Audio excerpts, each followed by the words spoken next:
Your child passed away because somebody who was suffering from the lethargy of the culture was being too careful with $80 million worth of medication and prefer that it stayed in our warehouse and expire instead of saving your child life. Today we're going to take a look at two different videos explaining the situation with the importation of medication and the distribution of medication in Trinidad and Tobago, and the actual monopolization of that whole industry. Before we get into that part of it, we need to talk about the fact that $80 million in medication were left to spoil in our warehouse over a 10-year period. Now, this one kind of personal. I am a stage 4 cancer survivor. I spent over 4 years in the public health facility, lying in beds watching children next to me die from a lack of medication. And you're trying to tell me it's not because we couldn't afford it. It's not because that we didn't have it. It's not because the taxpayer money wasn't spent on procuring $80 million in medication for the public sector that was left in our warehouse to expire. You know how much children I had to watch die? You know how much mothers' cries I hear while lying in our bed next door, trying to figure out when it will be my turn? And you trying to tell me that that is because we leave medication to spoil? My children was dying? Take a listen to this. In May this year, reported $80 million in expired goods in central stores. I would like to say that last August it was brought to my attention in 2024 that there was about $18 million in expired goods, which was very disturbing. And I did bring this to the attention of the Minister, D.L. Singh, at the time, to which he blatantly denied that. Only 6 months later to find out wasn't 18 million, was 80 million. What this man said here, and he is the president of the Pharmaceutical Association in Trinidad and Tobago. What he said is, it was brought to his attention sometime earlier this year that over $18 million in drugs were left to expire in our warehouse. He brought this issue to the then Minister of Health, Terence D.L. Singh, who brushed it off, saying that that accusation wasn't based in fact. That was a rumor. Only to come around a couple months later with evidence supporting the fact that it wasn't $18 million in drugs that were left to expire. It was 80. 80. I could go on about how the lack of medication literally caused so many deaths, right? I could go on about that. But you see, if you never experienced that for yourself, like it was never in the public healthcare system, let me break it down in a way that you might understand. $80 million of your money. They could have just take that $80 million in cash and put it in a pile, throw some gasoline on it, and light it to F up. That's basically what they do. And on top of that, they pick up some of it and throw it on the fire too. Go with it. Now, if you think that is the end of the story, right? I have another story here for you, and we're going to take a look at this one. It mightn't shock you because you might already be accustomed or familiar with the way that Trinidad is run. But when you realize how deep it actually is, that part will shock you. Now, let me go and take a look at this one. Over 59% of the national VEN list, that is public and government procurement, contracts between 2015 and 2024, a 9-year period, were awarded to 2 companies.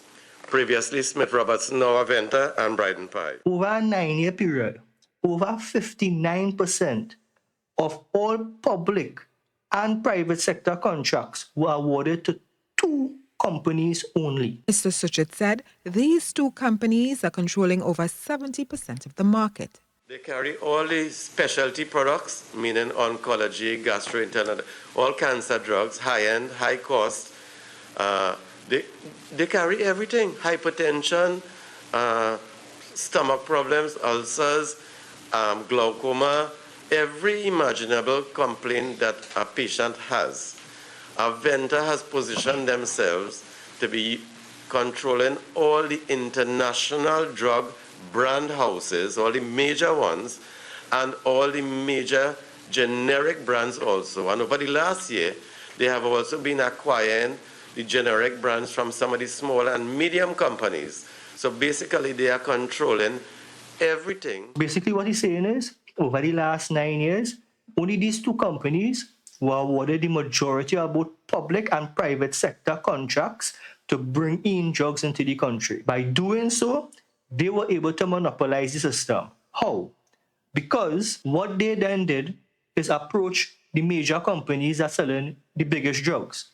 Like he said, cancer, hypertension, gut issues, anything that you could think about, any ailment that you could have, they contacted the major companies, showed proof that they had the majority contracts for Trinidad, both public sector and private sector, and convinced these companies to give them the sole import license for these drugs, major brands and the major generic brands. And now he's saying that they're even tackling the medium-sized and smaller generic brands, meaning that once they, or they probably do that already, get a handle on majority of companies to be the people to actually bring in these drugs and distribute it, that means nobody else or nobody starting a new company could lobby to these people and bring in any drugs from them. They, the company, will direct you to one of these two local companies who holds the license to bring in these products from them. They're not dealing with smaller shipments to you. What they're doing is dealing with the licensed person who, through the contracts over the 9 years, was able to procure that license from them, showing proof that they are the major distributor of medication and drugs in Trinidad and Tobago. Anything that you buy in, any medication, in any pharmacy, in any part of Trinidad and Tobago, coming from these two companies. So what I mean, if they tell you Panadol is $100 for one, it's either you buy it or you don't buy it. Sprinkle that on top of $80 million in medication, expire.